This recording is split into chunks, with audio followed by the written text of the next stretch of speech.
Well, hi everyone, this is Dr. Schroeder with this week's video introduction to week number 4 in our class on evidence-based practice. And once again, as always, a very good discussion this week.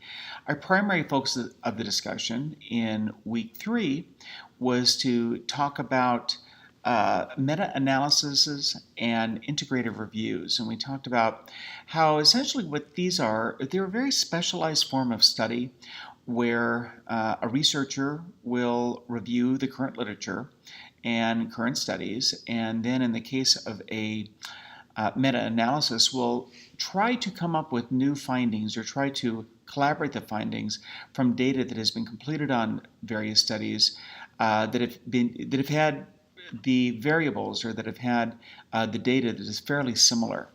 And it's a very popular form of a review, and usually something that is done after a considerable amount of a study has been done.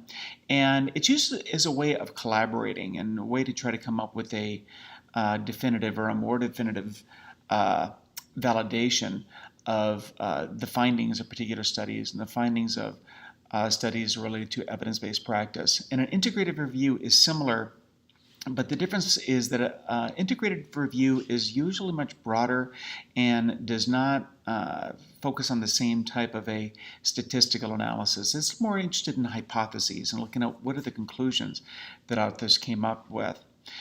As the discussion pointed out, several of you noted that there were some issues with the Krauss study, and particularly the DARE report, where there were questions about the way that the data was reported and possibly collected. And so that brought in some questions about the meta-analysis itself and how far you could take the conclusions, or how valid might the conclusions actually be. And I just wanted to point out that even with the DARE findings, it's not necessarily a sign that this study was necessarily a bad study or that the meta-analysis was incorrect in some way. It just means that there's a limitation to how far you can take these conclusions, or how much of a grain of salt that you need to take when you're actually reviewing these results. And in other words, this is not something that you would want to necessarily use, or this study isn't something that you would necessarily want to use as a level 2 or a higher level form of study, but maybe something that would be more along the lines of a level 5 or a level 7. In other words, you would kind of sort of move it to the bottom of the pile and look for other things or other studies that might be a little bit more definitive. And also, it brings up that another thing to remember about meta-analyses and systematic reviews and integrative reviews is that they are by nature, because they don't have the same, they're using studies that oftentimes use different forms or different ways of collecting the data. It's not as simple as you can just go ahead and get a bunch of studies, take the data, and then just reanalyze it. You have to be much more discriminating than that. Therefore, there does tend to be a little bit of a conflict sometimes when you're looking at these meta-analyses and the integrative studies, because depending on how the researchers decided to collect their data and how they decided to use their exclusion and exclusion criteria, there is some potential for bias, more so than in a straightforward study. So that's something that always has to be looked at as well. Overall, very good discussions, and I will have the grading for your discussion questions as well as the grading on your evidence-based practice part 1 papers. They'll be done throughout the week and probably be done sometime midweek, I'm guessing, by Wednesday or Thursday, so be looking for those.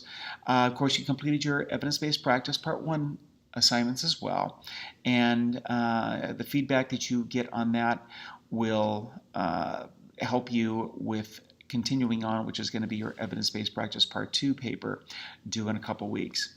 This week we shift our focus a little bit to another form of evidence that is used, which is clinical practice guidelines. Clinical practice guidelines are evidence-based practice that is already in practice, and from time to time it is a good idea to go through and evaluate clinical practice to say, is it still current, or are there other things that we could be doing? And evidence-based practice reviewers typically use something called the AGREE tool, or the latest form is the AGREE tool. And that's primarily going to be the focus this week. And your discussion question is going to focus on the AGREE tool, on clinical practice guidelines, and the process for reviewing them, and the process for integrating that information into the whole evidence-based practice picture when we're evaluating evidence-based practice. You also have a statistics homework. It is essentially an open book test. You have the test available to you. You can go ahead and complete it anytime this week, and that will be really wrap up the assignments for this week. So remember, you've got your evidence-based practice part 2. We're essentially, by now, we have pretty much wrapped up the whole PICO questions, and what you should have now is a pretty good PICO statement with your research that you've evaluated. Next, we're going to be talking about the implementation. And from here on out in the class, primarily we're going to be talking about how you implement and evaluate evidence-based practice. And that will be the focus in the future weeks. So I look forward to participating in class with you once again. Continue your fine work and continue to find discussions. Let me know if you have any questions, and we'll see you in the discussion forums.